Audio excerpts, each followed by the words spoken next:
important topic is your supply and demand. I'm sure that you know with a little bit of commerce and economics background, the first topic which we would have learned is your demand and supply, and what is law of demand, and what is demand. Demand is, it is just a kind of, you refreshing the topic again, and just appreciate that even elasticity of demand, everything is whatever you have seen already, but maybe kind of a refresher for you.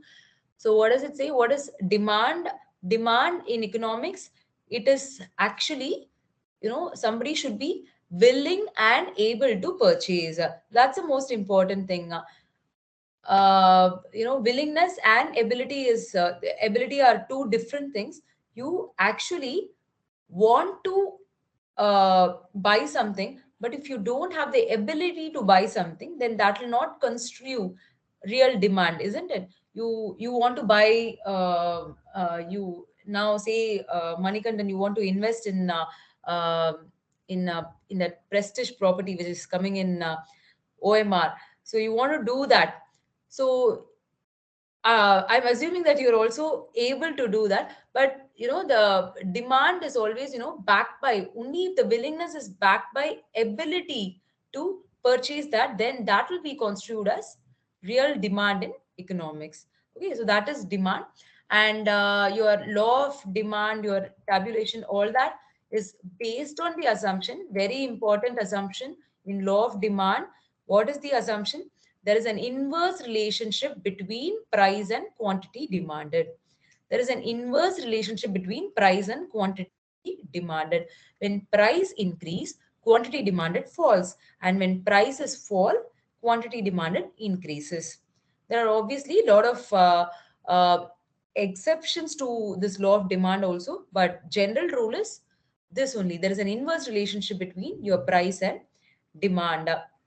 So this is your demand curve. Demand curve is not so easy also. Just for you to understand, this linear diagram is actually given to you, but it will not be this very straightforward in actual scenario. That's why it's very difficult. If people are able to plot in a curve like this, then everybody can understand or maximize their profit, isn't it? So it is not that very easy, but the logic is this, right?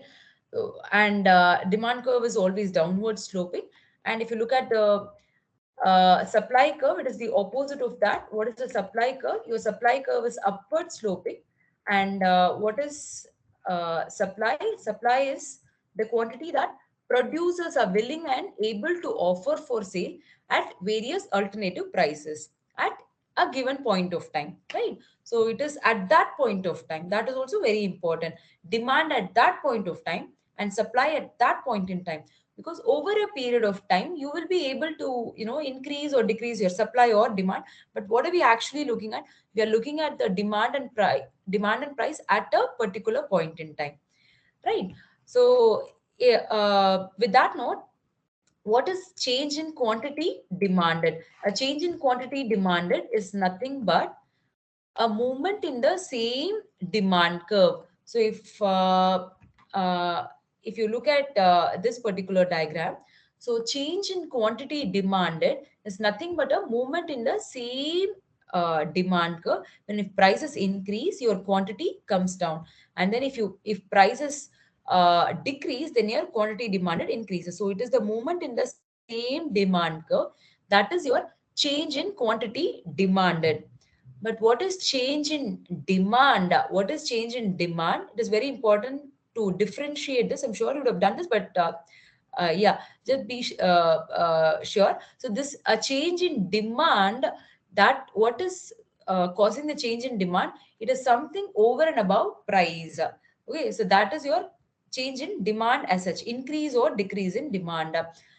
Now, when you are discussing about the change in quantity demanded, you are assuming that only prices change and all the other elements remain constant. So elasticity, I'll use this one. What is the assumption over here?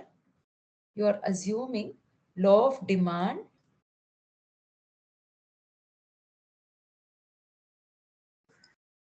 So law of demand, what does it say? Inverse relationship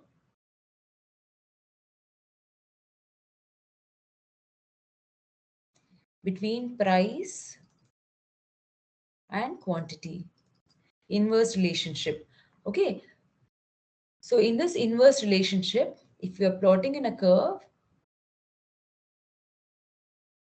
so this demand curve, so this is your quantity demanded at various prices. If this is the price, if price increase or price decrease, what is going to be my quantity demanded? So here assumption, important assumption is only prices change, other things remaining the same. Usually they say that. So prices change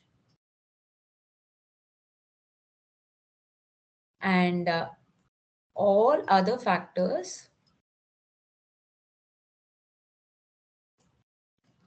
remain constant.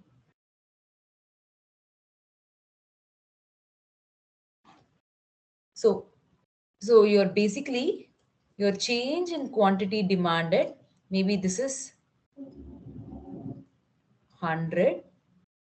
Okay. So if you are bringing down the price, so it becomes 110. But this change is only because of change in price, nothing else. That is your law of demand. This is your change in quantity demanded.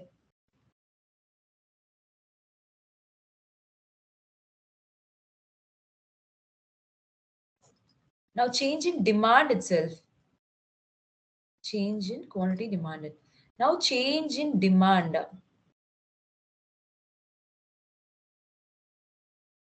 In change in demand, what are we saying? We are saying that some factors other than price, which means non-price factors, is actually causing the shift in the quantity demanded. So this was the initial demand curve, price, okay, price at various levels. And what is happening? There is a shift in the demand curve. It could be an increase or decrease.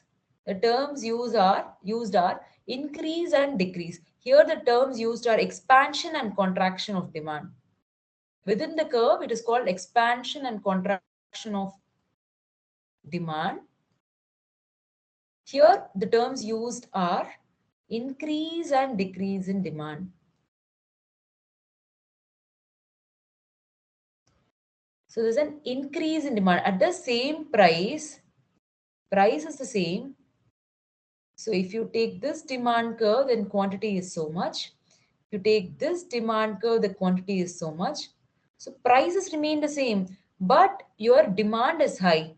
How is it possible? Because if you have to increase, if you have to uh, sell at so much of quantity, then you should have actually reduced the price to so much, right? You should have reduced the price to sell so much quantity, but you're not doing that. You're not reducing the price, but you're still able to reach that quantity. How are you doing that?